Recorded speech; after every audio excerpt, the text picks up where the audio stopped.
Thank you for joining with me. We are in A Course in Miracles. This is the combined volume by the Foundation for Inner Peace. Today we are in Chapter 29, The Awakening, Section 2, The Coming of the Guest. I will break up the reading into two readings, reading 5 paragraphs each day. Why would you not perceive it as release from suffering to learn that you are free? Why would you not acclaim the truth instead of looking on it as an enemy? Why does an easy path, so clearly marked it is impossible to lose the way, seem thorny, rough, and far too difficult for you to follow? Is it not because you see it as the road to hell instead of looking on it as a simple way, without a sacrifice or loss, or any loss, to find yourself in heaven and in God? Until you realize you give up nothing, until you understand there is no loss, you will have some regrets about the way you have chosen. And you will not see the many gains your choice has offered you. Yet though you do not see them, they are there. Their cause has been effected, and they must be present where their cause has entered in. You have accepted healing's cause, and so it must be you are healed. And being healed, the power to heal must also now be yours. The miracle is not a separate thing that happens suddenly as an effect without a cause. Nor is it in itself a cause, but where its cause is, must it be. Now it is caused, though not as yet perceived, and its effects are there, though not yet seen. Look inward now, and you will not behold a reason for regret, but cause indeed for glad rejoicing and for hope of peace.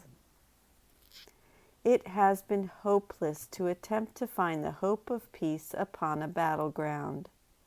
It has been futile to demand escape from sin and pain of what was made to serve the function of retaining sin and pain.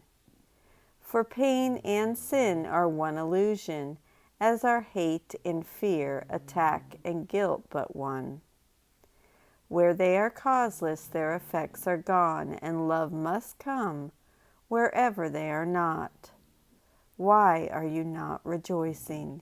You are free of pain and sickness, misery and loss, and all effects of hatred and attack.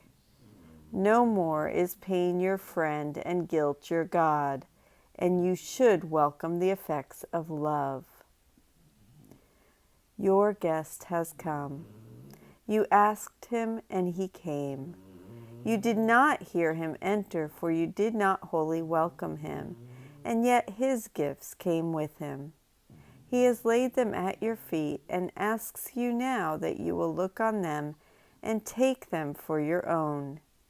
He needs your help in giving them to all who walk apart, believing they are separate and alone. They will be healed when you accept your gifts, because your guest will welcome everyone whose feet have touched the holy ground whereon you stand, and where his gifts for them are laid. You do not see how much you now can give because of everything you have received. Yet he who entered in but waits for you to come where you invited him to be. There is no other place where he can find his host, nor where his host can meet with him, and nowhere else his gifts of peace and joy and all the happiness his presence brings can be obtained. For they are where he is, who brought them with him, that they might be yours. You cannot see your guest, but you can see the gifts he brought. And when you look on them, you will believe his presence must be there. For what you now can do could not be done without the love and grace His presence holds. And I'm going to stop there for today. Chapter 29, The Awakening, Section 2, The Coming of the Guest, paragraphs 1 through 5.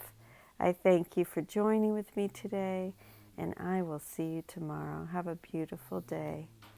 Thank you. I love you.